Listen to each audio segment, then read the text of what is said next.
Ice cream ले लो, ice cream, मीठी मीठी मजेदार आइसक्रीम। सड़क पर आइसक्रीम बेचने वाली एक बूढ़ी औरत अपने पुराने से आइसक्रीम के ठेले को खींचते हुए जोर जोर से आवाज लगा रही थी। वहीं सड़क के दूसरी तरफ छोटी सी बच्ची आलिया ने अपने पापा श्रेयस का हाथ पकड़कर खींचा। पापा, मुझे आइसक्रीम खानी है। आलिया की छोटी छोटी प्यारी सी आंखों में आइसक्रीम को देखकर चमक आ गई और उसका प्यारा और मासूम परियों के जैसा चेहरा और खिल उठा। श्रेयस ने प्यार से उसके गाल पर हाथ रखा। तुम नहीं मानोगी, है ना? चलो ठीक है, तुम्हें आइसक्रीम दिलाता हूँ। अपने पापा की बात सुनते ही आलिया और ज्यादा एक्साइटेड हो गई। पापा पापा, मुझे वो चॉकलेट वाली आइसक्रीम चाहिए, ना ऑरेंज वाली। हाँ हाँ ठीक है, दोनों दिलवा दूंगा, चलो। श्रेयस हंसते हुए आलिया को लेकर जैसे ही उस बूढ़ी औरत के पास गया, तभी वहाँ कुछ गुंडे हाथों में बड़ी बड़ी हॉकी स्टिक लेकर आए और उसे धमकाने लगे। उन्हें देखकर वो बेचारी औरत डर गई। एक गुंडा अपने हाथ में हॉकी स्टिक लेकर आगे आया और उस बूढ़ी औरत के ठेले पर जोर से हाथ पटका। अरे ओ बुढ़िया, हफ्ता कहाँ है? तुझे क्या लगा तू फ्री में पैसे कमाएगी? हमारा हिस्सा दे, कहाँ है? गुंडे की बात सुनते ही छोटी आलिया डरने की जगह उसे गुस्से से घूर कर देखने लगी। ऐसा लग रहा था जैसे कि वो आंखों से ही उस गुंडे को जला कर रख देगी। वहीं बूढ़ी औरत डर के मारे कांपने लगी। बेटा इस हफ्ते कुछ कमाई नहीं हुई है। मैं अगले हफ्ते दुगने पैसे दे दूंगी। तभी दूसरा गुंडा गुस्से में आगे आया। तू झूठ बोल रही है ना, हमें उल्लू बना रही है। उस गुंडे ने बूढ़ी औरत के ठेले को गिरा दिया। वो हाथ जोड़कर उससे मिन्नतें करने लगी। नहीं बेटा मेरा ठेला मत तोड़ो। ये टूट गया तो मैं बेचारी बुढ़िया क्या खाऊंगी? मेरे कमाने का यही एक जरिया है। लेकिन गुंडे गुस्से में आगे बढ़े और ठेले का सारा सामान तोड़ने लगी। ये देखकर श्रेयस को गुस्सा आ गया और उसने आगे बढ़कर उस गुंडे का हाथ पकड़ लिया। क्यों परेशान कर रहे हो इन्हें? हट जाओ यहाँ से। अरे ओ, ज्यादा हीरो बनने की कोशिश मत कर। सुन बे, अपनी इस बेटी को लेकर यहाँ से निकल जा।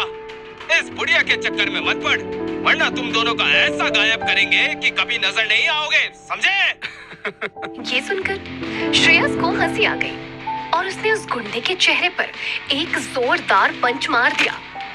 ये देखकर सारे गुंडे गुस्से से बौखला उठे और एक साथ श्रेयस के ऊपर हमला कर दिया। ये देखकर बूढ़ी औरत डर गई। तभी आलिया ने उसका हाथ पकड़ लिया। दादी, आप चिंता मत करो, मेरे पापा हीरो हैं। इन सबको अभी मजा चखा देंगे। थोड़ी ही देर में श्रेयस ने उन सबकी हालत खराब कर दी। अचानक एक गुंडा जोर जोर से हंसने लगा और उसने पीछे खड़ी आलिया की तरफ इशारा किया। तुझे क्या लगा हम इस बुढ़िया के लिए यहाँ आए थे? बिल्कुल नहीं। अपनी बेटी को अकेला छोड़कर तूने बहुत बड़ी गलती कर दी है। पीछे देख। श्रेयस जैसे ही पीछे पलटा, वो एकदम से चौंक गया। तभी वो बूढ़ी औरत खतरनाक तरीके से मुस्कुराई और उसने एक बड़ा सा चाकू आलिया की गर्दन पर रख दिया। अब तुझे कौन बचाएगा लड़की? आखिर तुम दोनों मेरे जाल में फंस ही गए। लेकिन अजीब बात ये थी कि श्रेयस अपनी ही बेटे के गले पर चाकू देखकर भी अपनी जगह पर खड़ा रहा। वहीं दूसरी तरफ आलिया की आंखें गुस्से से लाल हो गई और उसने बुढ़िया को घूर कर देखा। दादी, मैं तो आपकी हेल्प कर रही थी और आप मुझे ही मारने की कोशिश कर रही हैं। आपने बहुत बड़ी गलती कर दी। इतना बोलते ही आलिया ने उस औरत के पेट में जोर से किक मारी और वो बूढ़ी औरत वहां से उछलकर दूर जा गिरी। आलिया उसे देखकर हंसने लगी। आपने मुझे बच्ची समझकर कमजोर समझ लिया क्या? मैं बहुत स्ट्रॉन्ग हूँ। मेरे पापा ने मुझे सारी फाइट सिखाई है, समझी आप? तभी वहाँ एक के बाद एक बहुत सारी गाड़ियाँ आकर रुकी और उन गाड़ियों में से गार्ड्स निकलकर श्रेयस के सामने झुक गए। हमें आने में देर हो गई, हमें माफ कर दीजिए सर, आप हमें सजा दीजिए। श्रेयस ने उन सबको उठने का इशारा किया। आज के बाद ये गलती नहीं होनी चाहिए, और हाँ, इन सबको यहाँ से लेकर जाओ। वो सभी गार्ड्स उन गुंडों को वहाँ से खींच कर ले गए। तभी आलिया ने फिर से अपने पापा का हाथ पकड़कर खींचा। पापा, मुझे बहुत भूख लगी है, प्लीज कुछ खाने चलते हैं ना? श्रेयस वो दोनों एक टेबल पर बैठ गए। आलिया ने टेबल पर रखी हुई नंबर प्लेट उठा ली, जिस पर उनके टेबल का नंबर लिखा हुआ था। उसने शरारत में आकर टेबल की नंबर प्लेट घुमा दी। देखिए पापा, मुझे मैजिक आता है। अब ये नंबर 9 है। तू भी ना, सब उल्टा कर देती है। अचानक उस रेस्टोरेंट में अजीब सी हलचल होने लगी। सबकी नजरें दरवाजे पर टिकी हुई थी, जहां से एक बहुत ही सुंदर और हॉट लड़की अंदर आ रही थी, जिसने बिजनेस सूट पहना था। ये थी मुंबई की famous business women Shanaya Singhania. उसे देखकर सब लोग थोड़ा सा घबरा गए। शनाया सिंघानिया, सिंघानिया ग्रुप की मालिक। शनाया किसी से फोन पर बात कर रही थी। हाँ हाँ आंटी, मुझे पता है। हाँ ठीक है, कौन सी टेबल बताई आपने? Table number 9। ओके। शनाया ने अपनी नजरें घुमाई और उसकी नजर श्रेयस और आलिया पर जाकर टिक गई। आंटी, टेबल नंबर 9 पर जो लड़का बैठा है उसके साथ तो एक बच्ची भी है, और कपड़ों से तो वो एक सिक्योरिटी गार्ड लग रहा है। आपसे कोई गलती तो नहीं हुई? ठीक है, मैं देखती हूँ। शनाया उनकी टेबल के पास आकर खड़ी हो गई।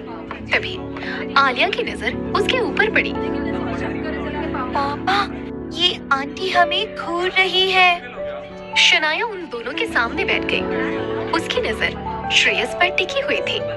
सुनो, तुम करते क्या हो और महीने में कितना कमाते हो? पहले तो श्रेयस उस तरह के सवाल से चौंक गया, लेकिन उसने फिर भी जवाब दे दिया। जी, मैं एक डिलीवरी बॉय हूँ और महीने के 10,000 कमा लेता हूँ। 10,000? मुझे पहले पता करना चाहिए था कि मैं किसके साथ ब्लाइंड डेट पर आ रही हूँ। मैं ब्लाइंड डेट पर नहीं आया हूँ, मैं तो अपनी बेटी के साथ खाने आया हूँ। शनाया एकदम से चौंक गई। ये टेबल नंबर 9 है ना? श्रेयस ने पीछे की तरफ इशारा किया। नहीं, ये टेबल नंबर 6 है, टेबल नंबर 9 वो है। इतना बोलकर उसने नंबर प्लेट ठीक कर दी, लेकिन टेबल नंबर 9 की तरफ देखते ही शनाया के होश उड़ गए, जहाँ एक मोटा सा लड़का गपागप खाना ठूस रहा था। ओह गॉड, सिमी आंटी ने इस मोटे को मेरे लिए पसंद किया था। इससे अच्छा तो मुझे ये लड़की का बाप लग रहा है। कितना हैंडसम है। अचानक पास के टेबल पर बैठा हुआ रोहन नाम का एक अमीर लड़का अपनी गर्लफ्रेंड के साथ उठकर उनके पास आया। वो श्रेयस का पुराना क्लासमेट था। ओ श्रेयस, लगता है तुम अपनी औकात भूल गए, तभी इतने महंगे रेस्टोरेंट में आए हो, है ना? और देखो तो जरा, इतनी सुंदर लड़की को डेट पर लेकर आए हो, लेकिन ढंग का खाना मंगवाने की भी औकात नहीं है। उसने आलिया की प्लेट में रखा हुआ डोनट उठा लिया। ये देखो रूबी, इसके पास इतने भी पैसे नहीं है कि ये इन तीनों के लिए खाना मंगवा सके। फटीचर कहीं का। मुझे देखो, मैं सिंघानिया इंडस्ट्रीज में प्रोडक्शन हेड हूँ, और तुम? उसकी गर्लफ्रेंड रूबी भी ये सुनकर हंसने लगी। आलिया को ये सुनकर गुस्सा आने लगा। वहीं श्रेयस अभी तक चुप था। तभी रोहन ने शनाया की तरफ देखा। और तुम कहाँ अपना वक्त इस फटीचर के पीछे बर्बाद कर रही हो? तुम कितनी सुंदर हो, तुम्हें ये फटीचर नहीं, मेरे जैसा पैसा वाला और हैंडसम आदमी डिजर्व करता है। पता है मैं कौन हूँ? मैं मशहूर सिंघानिया इंडस्ट्रीज का प्रोडक्शन हेड हूँ। रोहन की बात सुनकर शनाया को गुस्सा आ गया। तुम्हारी हिम्मत कैसे हुई मेरे साथ इस तरह से बात करने की? मेरे सामने खड़े रहने की भी औकात नहीं है तुम्हारी, समझे? अभी के अभी यहाँ से दफा हो जाओ, वरना तुम्हारा वो हाल होगा कि हमेशा पछताओगे कि तुम मुझसे क्यों मिले थे। अपनी इंसल्ट होती देख रोहन को गुस्सा आ गया और उसने गुस्से में आकर शनाया के ऊपर हाथ उठा दिया। You bitch! लेकिन इससे पहले रोहन का हाथ शनाया को छू भी पाता, श्रेयस ने उसका हाथ पकड़ लिया। रोहन का गुस्सा हद से बढ़ गया और उसने टेबल पर रखा हुआ पानी का गिलास उठाकर सारा पानी श्रेयस के मुंह पर फेंक दिया। तुम्हारी हिम्मत कैसे हुई मेरा हाथ पकड़ने की? और यही वो पल था जब दूसरी टेबल पर रखा हुआ गिलास उठाकर शनाया ने वो पानी रोहन के मुंह पर फेंक दिया। और तुम्हारी हिम्मत कैसे हुई उसके और मेरे साथ इतनी बदतमीजी करने की? आज से बल्कि अभी से तुम सिंघानिया इंडस्ट्री के प्रोडक्शन हेड नहीं हो। You are fired. ये सुनते ही रोहन फिर से शनाया को मारने के लिए आगे बढ़ा। तुम होती कौन हो मुझे जॉब से निकालने वाली? तभी शनाया की असिस्टेंट नताशा रोहन के सामने आकर खड़ी हो गई। बेवकूफ, तू तो ये भी नहीं जानता कि ये है कौन? जिस कंपनी के प्रोडक्शन हेड होने का तू रूप सब पर झाड़ रहा है ना, ये उसकी मालकिन है, मिस शनाया सिंघानिया। इतना सुनते ही रोहन जोर जोर से हंसने लगा।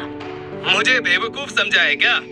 तुम्हें क्या लगता है कि तुम किसी को भी सिंघानिया इंडस्ट्रीज की मालकिन बताओगी और मैं मान लूंगा?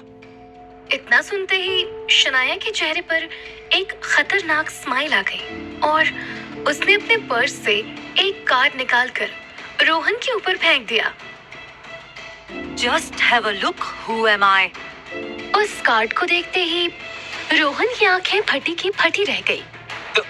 तुम Shanaya Singhania group of industries की मालकिन? तभी शनाया जोर से चिल्लाई। गार्ड्स, बाहर खड़े उसके गार्ड्स तुरंत अंदर आ गए। ले जाओ इस कचरे को और ध्यान रखना कि ये सिंघानिया इंडस्ट्रीज के आस-पास भी नजर ना आए। इतना सुनते ही रोहन जोर जोर से चिल्लाने लगा, लेकिन वो गार्ड्स उसे वहां से खींच कर ले गए। अगले ही पल शनाया श्रेयस की तरफ पलटी और सीधा उसकी आंखों में देखने लगी। फिर उसने वो कहा जो किसी ने नहीं सोचा था। क्या तुम मुझसे शादी करोगे?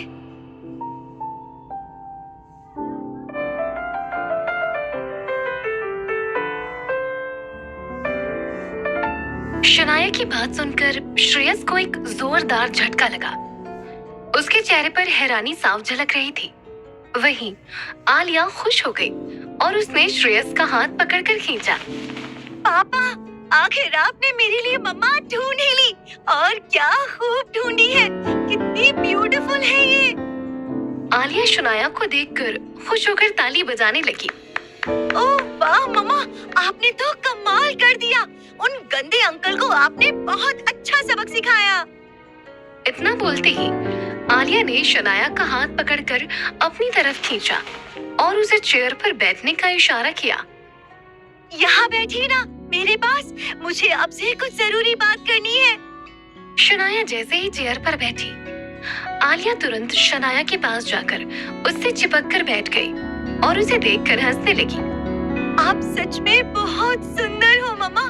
मेरी रियल मम्मा के बाद अगर मैंने किसी को इतना सुंदर देखा है तो वो आप हो। तभी आलिया की नजर शनाया के गले में पड़े एक सोने के लॉकेट पर पड़ी। आलिया उस लॉकेट को बहुत ध्यान से देख रही थी। तभी उसने अपनी उंगली से उस लॉकेट को हल्के से छुआ। ये लॉकेट भी आपकी तरह ही ब्यूटीफुल है। आपको पता है मेरी मम्मा के पास भी ऐसा ही लॉकेट था।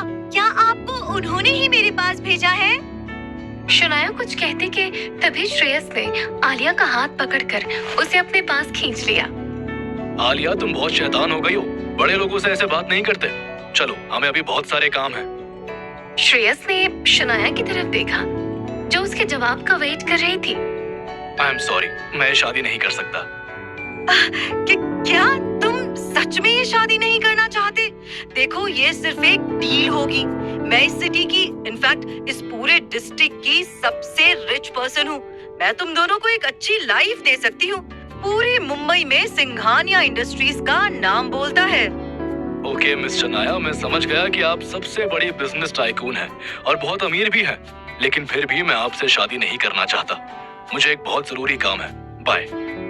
इतना बोलकर जैसे ही श्रेयस आगे बढ़ा, आलिया ने कसकर टेबल पकड़ लिया और आगे बढ़ने से मना कर दिया। श्रेयस ने हैरानी से मुड़कर उसे देखा तो आलिया पपी फेस बनाकर अपनी पलकों को मासूमियत से झपकाने लगी। ये देखकर श्रेयस ने अपनी गर्दन ना में हिला दी। No Alia, not every time. देखो, हर बार तुम्हारी जिद नहीं चलेगी। ये पपी फेस बनाकर तुम हमेशा मुझे फंसा लेती हो और अपनी बात मनवा लेती हो, लेकिन इस बार नहीं। प्लीज पापा, सबके पास मम्मा है, बस मेरे ही पास नहीं है। और मुझे ये आंटी बहुत पसंद आई। देखो ना, कितनी ब्यूटीफुल है। श्रेयस फिर से कुछ कहने वाला था कि तभी उसका फोन बजा और वो एक्सक्यूज में बोलकर फोन सुनने के लिए उन दोनों से थोड़ा दूर चला गया। हेलो, कुछ पता चला?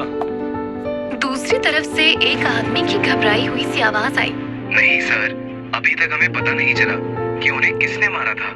लेकिन उसने खुद को कंट्रोल कर लिया। ठीक है, तुम लोग पता लगाते रहो और जैसे ही पता चलता है मुझे तुरंत बताओ। मुझे तब तक डिलीवरी बॉय बनकर ही रहना होगा, तभी हमारा मकसद पूरा हो सकता है। इतना बोलकर श्रेयस ने फोन रख दिया और जैसे ही वो वापस आया, अपने सामने का नजारा देखकर वो एक